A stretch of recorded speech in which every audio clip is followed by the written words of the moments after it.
in my view, we're living in a rerun of the 50s TV show, Father Knows Best. Now let's dig into that. But before I do, I'm Ed Connolly, and I've been practicing awareness and awakening since the 50s. I'm 89, and I have a wide-angle view. I graduated from high school in 1955.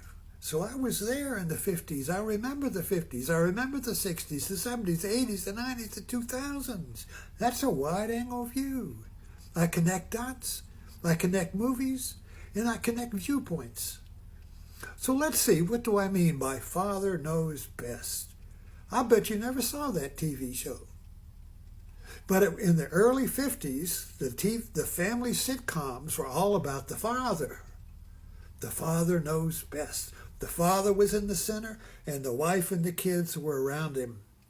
Father in the center. But in the 60s, that fell apart. And a good difference between that father knows best, the wise father, the wise Republican, the wise businessman. In the 60s, that the wise father became Dick Van Dyke. Now, Dick Van Dyke was a father, but he was a klutz. He was a dreamer. It was and Mary Tyler Moore, his wife, wasn't much better. But that began to evolve into like the King of Queens, and all of the sitcoms that followed were portraying the father as a klutz, a dreamer, a Dagwood, or Home Improvement. All of these sitcoms portrayed the father as a lost cause, and the wife, the mother, was the one who held the family together. She would correct this doofus who had big dreams that always collapsed. Home Improvement was a great movie for that. You see, big dreams collapse, and the mother picks up the pieces. The family comes together with the mother instead of the father. This is a shift in mythology. This is a cosmic shift in mythology, and we're fighting it out now in a mythological war. And MAGA and Trump is a rerun of Father Knows Best, the man knows best, but as a reality show.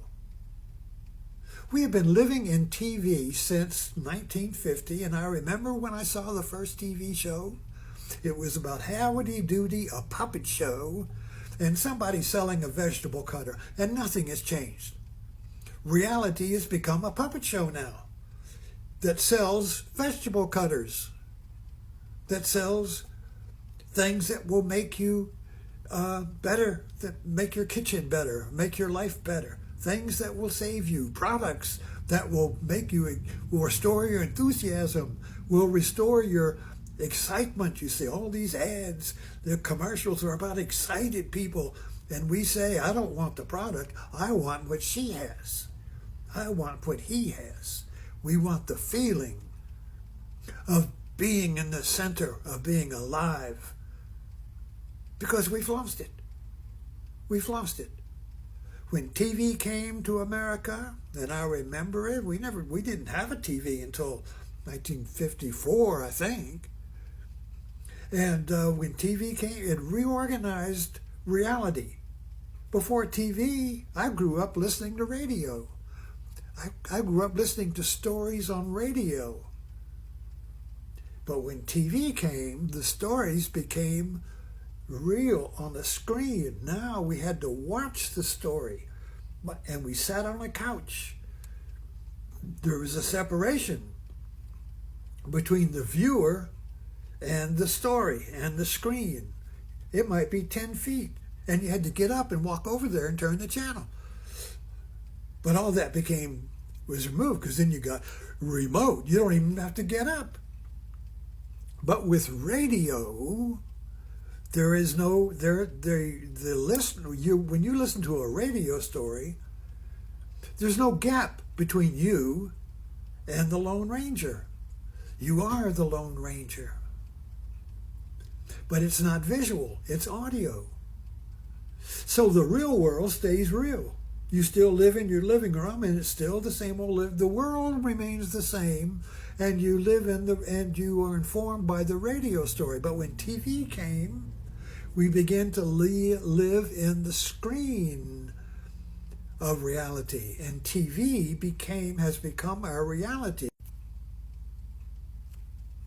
Now this thing blinks, so I'm keep going. So when TV came, it changed reality, it changed consciousness, because the story now became visual and you're separated from the story. And you sit on the couch and watch the world go by.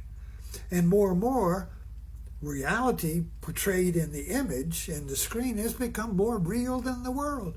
That's why we go to the movies, to the TV, to the screen. And now the screen is in our pocket. Now the screen is in our pocket. You see, it's portable. Just like when the Bible was printed, the church became, the Bible became portable and everybody could have a Bible. Now everybody's got a world in their pocket. You see? We're now, before TV, the world was given to you in stories. Like a storyteller who comes to your town and tells you stories, like your father who read stories to you as a child in bed. Tell me a story. But the story wasn't real. But when TV came, the story became real, more real than reality, and that's where we're stuck now. And so why are we living in a rerun of Father Knows Best? Well, when the world was Father Knows Best, the world was in order. You just asked Father what to do. Father knows best, you see. But then it became fractured and Mother knows best. Wait, does Father know best or does Mother know best? I don't know. They got all screwed up in the 70s. The androgyny came. Is that guy on the stage a male or a female? He looks like a woman. Got long hair and lipstick.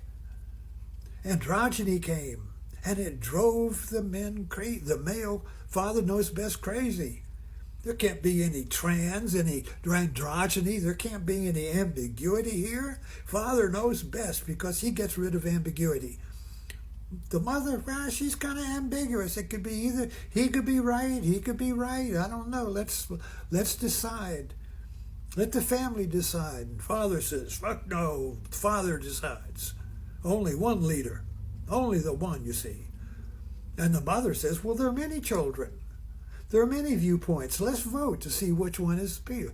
The heck with that, says Father. See the conflict. This is a conflict of mythologies. Biblical. It's biblical. Yahweh knows best. And what does Yahweh do? He kicks Eve, the goddess, out of heaven and puts her on earth as Eve, and then makes her responsible for man getting kicked out of the garden. Eve, like Pandora in the Greek myths, brought evil or ambiguity into the world, you see.